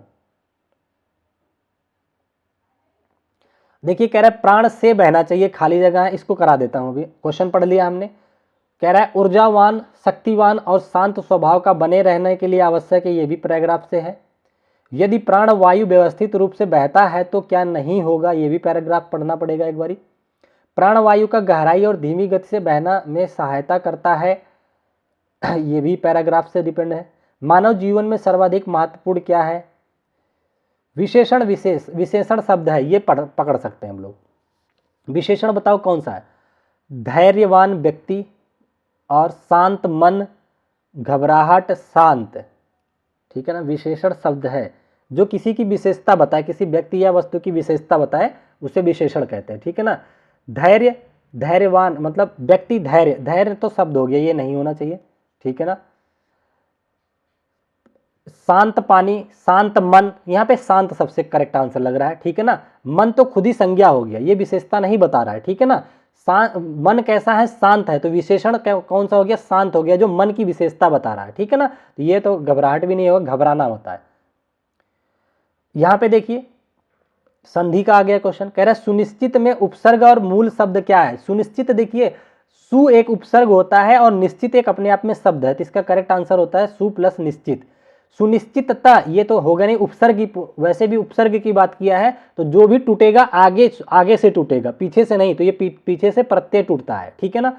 सा कोई शब्द नहीं होता है, ये नहीं होता है, मतलब उपसर्ग के माध्यम में कुछ नहीं होता। सुनी कोई सुनी धन निश्चित ऐसा कुछ नहीं होता है, तो आपका करेक्ट आंसर सुनिश्चित हो जाएगा। आपको जो दिक्कत आती पहले और बी में आती ऑप्शन एलिमिनेट करने पे, तो ये ध्यान रखना कि उपसर्ग हमेशा आगे से ब्रेक होता है, प्रत्यय पीछे से, ठीक है ना। चलिए आगे यहाँ पे आ गया, पहले मैं पैराग्राफ पढ़ करके दो तीन बचे हुए क्वेश्चन है उनको कर दूं, तब इस पद्यांश को एक बार फिर लेता हूँ, रुक जाइए, ये रहा पैराग्राफ। चलो पढ़ते हैं। यहाँ पे देखिए कह रहा है दिन भर हमारा प्राण गहरे से बहना चाहिए, ठीक है ना, कि दिन भर हमारा प्राण क्या होना चाहिए, गहरे से बहना चाहिए। यहाँ पे गहरा वर्ड है, प्राण कैसे बहना चाहिए, गहराई से, ठीक है। कह रहा है यदि पेट के नीचे कंध स्थान से प्राण का बहना सुनिश्चित कर लिया जाए, ठीक है ना, प्राण का बहना सुनिश्चित कर लिया जाए तो यह हमारे स्वास्थ्य के लिए बहुत अच्छा होगा, ठीक है ना। लेकिन अधिकतर हमारा प्राण छाती से रुक कर छोटी सी यात्रा करके रह जाता है, उसका गहरे से बहना नहीं हो पाता है, ठीक है ना। यदि हम दिन में जब भी याद आए तभी अपने प्राण को धीमा और गहरा, देखिए क्या कह रहा है, धीमा और गहरा, प्राण कैसा शुरू कर भरना कैसे शुरू करना चाहिए, धीमा और गहरा दे, तो खुद को ऊर्जावान, कैसा ऊर्जावान, प्राणवान, शक्तिवान और शांत स्वभाव का अनुभव करेंगे, ठीक है। गहरी सांस अगर ले तो उसकी बात कर रहा है। हमारे भीतर धैर्य और रचनात्मकता बढ़ने लगेगी, मन का तनाव समाप्त होने लगेगा, मतलब भय घबराहट से मुक्ति मिल जाएगी। और क्या कह रहा है, साथ ही यह अभ्यास ध्यान की गहराई में ले जाने में भी सहायता करेगा, ठीक है ना। कुल मिलाकर के प्राण को गहराई ले जाने की बात कर रहा है। बाकी अभी क्वेश्चन पढ़ते हैं, अब समझ आएगा। देखो कह रहा है प्राण खाली स्थान से बहना चाहिए, साफ साफ लिखा है गहराई से बहना चाहिए, धीमी गति को मंद मंद ऐसा कुछ नहीं कहा, गहराई, प्राण कैसे बहना चाहिए, गहराई से, ठीक है। मिल गया ना आंसर। चलो तो जब ध्यान से पढ़ोगे तो मिल जाएगा। आगे क्या कह रहा है, ऊर्जावान शक्तिवान लास्ट में लिखा था, शांत स्वभाव का बनने के लिए क्या आवश्यक है, प्राण का गहराई और धीमे धीमे बहना, यही तो लिखा था, मैंने अंडरलाइन किया था। प्राणवायु का धीमे और गहराई से बहना, ये इसका करेक्ट आंसर है। प्राणवायु का धीमे और नीचे नहीं था, गहराई और देर तक नहीं था, प्राणवायु का तेज और गहराई नहीं था, ठीक है ना। तो इस तरीके से आप अगर ध्यान से पढ़ेंगे तो आपको आंसर मिल जाया करेगा। अगला क्या कह रहे हैं कि यदि प्राणवायु व्यवस्थित रूप से बहता है तो क्या नहीं होगा? भय से मुक्ति मिलता है। हाँ, ये तो सही है। नेगेटिव पूछा, क्या नहीं होगा? रचनात्मकता का विकास होता है, ये भी होता है। अच्छी चीजें आपको नहीं लेना आंसर में, क्योंकि नेगेटिव पूछा है। घबराहट में वृद्धि होना, बताओ प्राणवायु अगर व्यवस्थित रूप से बहेगा तो क्या आप घबराओगे? आपकी घबराहट कम होगी। इसने उल्टा दे दिया, तो यही आपका आंसर है। मन का तनाव दूर होना, ये अच्छी बात था, ठीक है ना। तो आपको ये भी पता होना चाहिए कि पॉजिटिव वे में पूछना चाह रहा है कि नेगेटिव वे में, ठीक है। अगला कह रहा है कि प्राणवायु का गहराई और धीमी गति से बहना में सहायता करता है। किसमें सहायता करता है? व्यापार को बढ़ाने में कहीं व्यापार की बात किया गया है? नहीं। इच्छाएं पूर्ण करने में कोई इच्छा पूर्ण करने की बात नहीं है। अभ्यास मुक्त नहीं किया है। ध्यान लगा सकते, ध्यान की बात किया है पैराग्राफ में कि अगर प्राणवायु में गहराई से बहता है तो आप ध्यानमग्न होते हैं, शांत होते हैं, मन शांत होता है, ध्यान बढ़ता है, ठीक है ना। तो बी आंसर करेक्ट हो जाएगा। तो इस तरीके से आपको अपना पैराग्राफ पढ़ना होता है। हालांकि मैं इस चीज़ से के सपोर्ट में हूँ कि जब एग्जाम में बैठते हैं तो इतना टाइम नहीं होता है कि ये सब ध्यान से पढ़ पाए, बहुत प्रेशर रहता है एग्जाम का। लेकिन जब आप आज सुन के जाएंगे ना तो आपको वहाँ पे बातें याद आएंगी, आप रिलेट कर पाओगे कि कौन सा ऑप्शन नहीं सही है, वो फटाफट से काटोगे आप, ठीक है ना। तो अगर चीज़ें अच्छे से सिखाई जाए तो कोई भी सीख सकता है। देखो हम आपको बताएं, बहुत लोग कहते हैं कि बच्चा पढ़ना नहीं जाता, इसको हिंदी कभी नहीं आएगी, इसको इंग्लिश कभी नहीं आएगी, इसको साइंस नहीं आएगी, इसको मैथ नहीं आएगी। ये सब गलत बात है। सिखाने वालों ने तो जंगल के राजा शेर को भी सर्कस में ला करके डांस सिखा देते हैं। बस सिखाने वाले में जज्बा होना चाहिए। तो मैं उसी जज्बे के साथ पूरी कोशिश करता हूं, सब्जेक्ट कोई सा भी हो, पर आपको समझ आना चाहिए। कंटेंट की अलग बात होती है, पर क्वेश्चन अटेम्प्ट कैसे करना है, उसके आंसर तक कैसे पहुंचना है, उस चीज से वाकिफ कराने का मेरा पूरा जोर रहता है, ठीक है ना। तो आई होप आप लोग रिलेट कर पा रहे होंगे बातों को। तो सिखाने वाले में थोड़ा जिगरा होना चाहिए तो सिखा पाओगे। क्यों मैं ये बातें क्यों कर रहा हूँ? कल के आप भी अध्यापक बनेंगे तो आप ये मत सोच करके छोड़ देना कि ये बच्चा तो सीख ही नहीं सकता। अरे सब सीख सकते हैं जब अगर सिखाने वाला इच्छुक हो, ठीक है। अगले क्वेश्चन में कहा था उसने, मानव जीवन में सर्वाधिक महत्वपूर्ण क्या है? योग सबसे, यहाँ पे जो उसमें गद्यांश में बात की है प्राणवायु की बात की है, ठीक है ना। अभ्यास और इसकी नहीं है, वो सपोर्टिव आंसर है। यहाँ पे विशेषण ये तो मैंने आपको बता ही दिया था, ये भी हो गया था आपका आंसर। अब एक और पैराग्राफ जो है पद्यांश का मैं करवा देता हूँ, फिर उसके बाद क्लास को खत्म करेंगे। और आप लोग फीडबैक जरूर दीजिएगा कि हिंदी मेरे से पढ़ के आप लोगों को कैसा फील हुआ। कुछ हद तक मैं आप लोगों को समझा पाने में सार्थक रहा हूँ कि नहीं रहा हूँ, ठीक है ना। जरूर बताइएगा। बाकी आपकी जो और रिक्वायरमेंट है मैं कोशिश करूंगा उसको भी कराने की, ठीक है। यहाँ 106 111 में सही आपको उत्तर पकड़ना है। कोशिश करना आप चाहे पहले क्वेश्चन पढ़ लेना, क्योंकि इसके क्वेश्चन भी छोटे छोटे होते हैं। मैं आपको पढ़ा करके इसका पैराग्राफ आगे बढ़ाता हूँ। कह रहा है, जिन्हें सपने अपने पाने हैं बन जाते वो तो दीवाने हैं, गर लक्ष्य जो साधा तूने है उसे पाने की कोशिश तू कर, चल आगे बढ़ तूफानों से ना डर, चल कश्ती उठा सागर में उतर, है रात अंधेरी फिक्र है क्या, एक दिन आएगी अपनी शहर, चल कश्ती उठा सागर में उतर, ठीक है ना। अगर मैं इसका अर्थ समझाने पे आऊं, पर आप लोग पेपर में अर्थ मत समझना, अपने क्वेश्चन के हिसाब से करना, ठीक है। मैं पहले क्वेश्चन पढ़ूंगा, आपको पेपर नजदीक है, मैं ज्यादा ज्ञान की वो बातें नहीं करूंगा।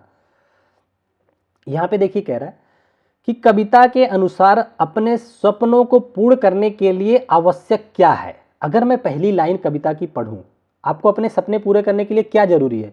कह रहा है, जिन्हें अपने सपने पाने हैं बन जाते वो दीवाने हैं, गर लक्ष्य, अगर देखो, अगर दीवाना बनने से मतलब यहाँ दीवाना वो दूसरा वाला दीवाना नहीं। अगर आपको अपने सपने पाने हैं तो एकदम पूरी तरह से दृढ़ निश्चय के साथ, इच्छा शक्ति के साथ दिन रात एक करके काम करो उस चीज के लिए, ठीक है ना। तो इसका कहने का भावार्थ ये है, ठीक है ना। दीवाने से मतलब ये है कि पूरी मेहनत, लगन, इच्छा शक्ति, पॉजिटिव नेचर के साथ, ठीक है। तो हम अपने क्वेश्चन में देखेंगे पॉजिटिव कहाँ कहाँ ऑप्शन में है। कह रहा है, निष्ठा एवं इच्छा शक्ति होना चाहिए। सपना पूरा करना है तो ये तो होना चाहिए, आंसर सही लग रहा है। अनुकूल परिस्थितियां, क्या उन्हीं के सपने पूरे होते हैं जिनकी अनुकूल परिस्थितियां होती हैं? जरूरी नहीं है। आज मेरे पास बहुत बड़ा डिजिटल बोर्ड, बहुत बड़ा स्टूडियो, बहुत बड़ी टीम नहीं है, तो क्या मैं अपने सपने हासिल नहीं कर सकता? कर सकता हूं। विपरीत परिस्थितियों में अगर मेरे अंदर इच्छा शक्ति है, लगन है, मैं आपको अच्छा कराता हूं, मेहनत से पढ़ाता हूं, तो जरूर कर सकता हूं। तो ये आंसर तो नहीं होना चाहिए, ठीक है ना। कह रहा है, स्वप्न देख पाना, स्वप्न पूर्ण करने के लिए स्वप्न देख पाना, यहां कोई पॉजिटिव मीनिंग नहीं है इसका। धन संपदा का होना, सपने पूरा करने का मतलब होता है अपने गोल, अपने लाइफ की गोल को अचीव करने से बात है। क्या धन संपदा होगा तभी आप अपने सपनों को पूरा कर पाओगे। पैराग्राफ अगर नहीं भी आप पढ़ रहे हो तो भी आप आंसर कर सकते हो। जरूरी नहीं होता है कि पैसा रहे, बहुत बढ़िया लैपटॉप हो, 50,000 का 1 लाख का लैपटॉप होगा तभी क्लासेस रन होंगी। ये सब मिथ्ये बातें हैं। पैसे ना होने पे भी अगर आप मेहनती हैं, लगन है, इच्छा शक्ति है तो आप अपने सपनों को हासिल कर सकते हैं। ठीक है ना। तो इस क्वेश्चन का आंसर ऐसे भी दिया जा सकता है। ठीक है, चलिए आप लोग भी अपने सपनों के लिए तत्पर रहिए। आगे देखिए क्या कह रहा है। जीवन में सुख दुख आशा निराशा की स्थिति कैसी होती है? मानव को हरा देती है? नहीं भैया, सुख दुख से मानव नहीं हारता है, सदैव नहीं रहती है। सही बात है। ये मतलब निराशा किस स्थिति की होती है? सदैव नहीं रहती है। सही बात है। तो ये आंसर कह रहा है जीवन में सुख दुख आशा निराशा की स्थिति सदैव नहीं रहती है, हमेशा रहती है भाई। सुख दुख तो लगा रहता है, कभी सुख है तो कभी दुख है। तो ये आंसर नहीं होगा। कह रहे मानव को सशक्त बनाती है, ये आपको आंसर लग रहा होगा। फिर कह रहा सदैव बनी रहती है, लेकिन सुख दुख की अगर मैं बात करूं, सुख से मानव सशक्त नहीं बनता है। सशक्त का मतलब मजबूत है। अगर जिस बच्चे को बहुत सुख मिल रहा है, उसको रजाई गद्दे पे हमेशा मिल रहा है सब कुछ, तो वो उतना स्ट्रांग नहीं बनता है। इस वजह से ये आंसर आपका नहीं है। सबसे सटीक आंसर होगा सदैव बनी रहती है। क्या? जीवन में सुख और दुख हमेशा बना रहता है। अगर आपको मैं एक बार पोएम भी पढ़ाऊं तब भी ये चीजें पकड़ पाओगे आप। ठीक है ना। देखिए क्या रहा है, जिन्हें सपने अपने पाने हैं बन जाते वो दीवाने हैं, गर लक्ष्य जो साधा तूने उस पाने की कोशिश तू कर, उसे पाने की तू कोशिश कर, चल आगे बढ़ तूफानों से ना डर, चल कश्ती उठा सागर में उतर, है रात अंधेरी फिक्र है क्या एक दिन आएगी अपनी शहर। क्या कह रहा है रात अंधेरी फिक्र है क्या एक दिन आएगी अपनी शहर, चल कश्ती उठा सागर में उतर। ठीक है, तो इस तरह से आपको 2-3 बार अगर पढ़ोगे तो बातें दिमाग में खटकने लगती हैं। फिर कह रहा है क्या, जीवन में सदैव बनी रहती है, ये तो हो गया ना। हाँ, सदैव बने, तो सुख दुख की बात कर रहा है, तो सुख दुख कहना यही चाह रहा है कभी कि सुख दुख तो आते रहेंगे, उन चीजों को साइड में रख, और वो तो निरंतर की बात है। कभी ना दुख पूरी तरह खत्म हुआ ना पूरी तरह सुख मिला है किसी को, ये जीवन की सच्चाई है। तो आप क्या करो, निरंतर वे में अपने लक्ष्य को पाने के लिए मेहनत करते रहो। ठीक है ना। तो इसका करेक्ट आंसर डी हो जाएगा। आगे देखिए क्या कह रहा है, शहर का अर्थ क्या है। उसमें देखिए एक लाइन लिखा, अभी मैं तभी वो रेड किया था, रुको मैं दिखाता हूं, ये रहा। कह रहा है रात अंधेरी फिक्र है क्या। रात बहुत गहरी है फिर भी क्या फिक्र है, एक दिन आएगी अपनी शहर। शहर आने का मतलब है अपनी सुबह आएगी। आज रात है तो सुबह भी होगी। शहर का मतलब यहां सुबह से है, समझो ना, सुबह। कह रहा है रात अंधेरी फिक्र है क्या, भाई किस बात की फिक्र है, अंधेरी रात है तो थोड़ा इंतजार कर, सुबह भी आती है। हर अंधेरे के बाद क्या आता है, उजाला आता है, सुबह आती है। तो यहां शहर का मतलब सुबह से है। ठीक है ना, अपनी शहर मतलब अपनी सुबह भी आएगी। कहां गया, यही रहा। हाँ, ये देखिए, रात तो बात ही नहीं की, निराशा की बात नहीं की, शाम की बात नहीं की, सुबह। ठीक है ना, शहर का अर्थ है सुबह से। चलिए, आई होप आपको मैं समझा पाने में थोड़ा सक्षम हूं। आगे क्या कह रहा है कि कविता की कौन सी पंक्ति मनुष्य के मनोबल को बढ़ाती है। बताओ कौन सी ऐसी पंक्ति है इसमें जो मनुष्य के मनोबल को बढ़ा दे। कह रहा है गर लक्ष्य जो साधा है तूने, तो अभी मनोबल बढ़ा नहीं है। हमने आपको कहा अगर आपने लक्ष्य निर्धारित कर लिया है, फिर हाँ पूछ रहे हैं आपसे, यह बता रहे हैं। कह रहा है जिन्हें सपने अपने पाने हैं एक दिन आएगी अपनी शहर, चल कश्ती उठा सागर में उतर।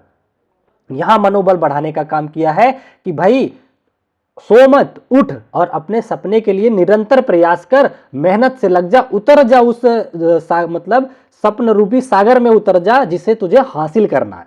ठीक है ना, ये कहने का इसका मतलब है चल कश्ती उठा सागर में उतर। जिस तरह से हम कश्ती लेकर के अपनी सागर में चल देते हैं सागर सी लहरों से टकराने के लिए, उसी तरह से अपनी परिस्थितियों को छोड़ पीछे और अपनी शरीर और अपने मनोबल को ले और समाज से लड़ और अपने लक्ष्य को हासिल कर, अपने गोल को हासिल कर।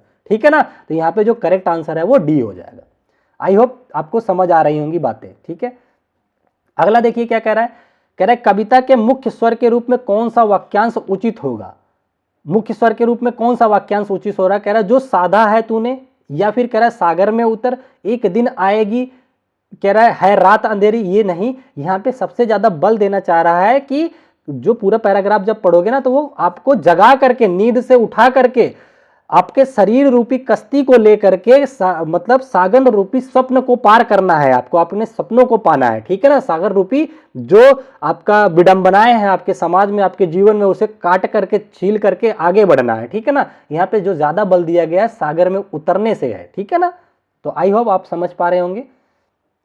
चलिए, बाकी ये रहा, अगर यहां तक आप लोगों ने वीडियो देखा है तो आई होप आप लोगों ने कुछ ना कुछ नॉलेज जरूर ज्ञान की होगी आज की वीडियो। वैसे पद्यांश पढ़ के थोड़ा भाव आ जाता है, ठीक है। अगला कह रहा है फिक्र का समानार्थी शब्द है, बताओ। फिक्र मतलब चिंता ही तो होता है, चिंता नहीं होता है, चुनौती नहीं होती, डर नहीं होता, चिंता होता है, ठीक है। तो आई होप यहां तक चीजें आप लोगों को समझने में कोई तकलीफ नहीं होगी। एक आपको मैंने होमवर्क दे रखा था, ठीक है ना, जिसे आप लोगों को करना था। मैं टाइम देख लूं, लगभग 1-1.25 घंटे की वीडियो बन गई है। इतना ही आप लोगों के लिए काफी है। इस पैराग्राफ को पढ़ना और इससे कुछ ना कुछ आप लोग सीखना, ठीक है ना। बढ़िया पैराग्राफ दे रखा है, एक बार लास्ट में आप लोगों के लिए पढ़ देता हूं। जिन्हें सपने अपने पाने हैं बन जाते वो दीवाने हैं, गर लक्ष्य जो साधा तूने है, ठीक है ना। सीटेट पास करने का अगर लक्ष्य साधा तूने है, उसे पाने की कोशिश तू कर, चल आगे बढ़ तूफानों से ना डर, चल कश्ती उठा सागर में उतर, है रात अंधेरी फिक्र है क्या, एक दिन आएगी अपनी शहर, चल कश्ती उठा सागर में उतर, ठीक है ना। तो उठाइए अपना पेन पेपर, प्रैक्टिस सेट उठाइए और क्लासेस देखिए और उतर जाइए सागर में, ठीक है ना। और अपना लक्ष्य हासिल करके लाइए। छोटा सा आपका लक्ष्य है सीटेट पास करना अभी फिलहाल, ठीक है। तो आई होप आप लोगों को वीडियो पसंद आई होगी, और पसंद आई होगी तो आप लोग लाइक शेयर सब्सक्राइब और कमेंट करके बताना मेरे से हिंदी पढ़ के आप लोगों को कुछ समझ में आया, कैसा लगा, कमेंट जरूर कीजिएगा, ठीक है। मुझे इंतजार रहेगा, ठीक है। Bye bye, take care, thank you so much, जय हिंद।